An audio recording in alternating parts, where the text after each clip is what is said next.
ইরানের সঙ্গে সংঘাত শেষ করার জন্য কোনো তাড়া নেই বলে মন্তব্য করেন যুক্তরাষ্ট্রের প্রেসিডেন্ট ডোনাল্ড ট্রাম্প।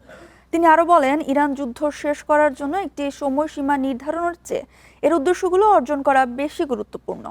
স্থানীয় সময় বুধবার মার্কিন কোস্টগার্ড একাডেমির সমাবর্তনে যাওয়ার আগে সাংবাদিকদের সাথে তিনি এসব কথা বলেন। এ সময় তিনি দাবি করেন, ইরানের নৌবাহিনী, বিমান বাহিনী সহ প্রায় সব সামরিক সক্ষমতাই ধ্বংস হয়ে গেছে। তিনি আরও বলেন, ইরান যুদ্ধের পরবর্তী ধাপ নির্ভর করছে তেহরান কোনো চুক্তিতে স্বাক্ষর করবে নাকি যুক্তরাষ্ট্র আরও কঠোর পদক্ষেপ নেবে তার উপর।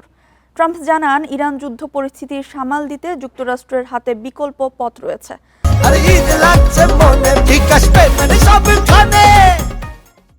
তবে তিনি প্রাণহানি কম রাখতে চান। এদিকে প্রত্যক্ষ বা পরোক্ষভাবে যুক্তরাষ্ট্র যুদ্ধ শুরুর পায়তারা করছে বলে অভিযোগ করেছে ইরান। ইরান আত্মসমর্পণ করবে যুক্তরাষ্ট্রের এমন চিন্তা বিভ্রম ছাড়া আর কিছুই নয় বলেও মত তেহরানের।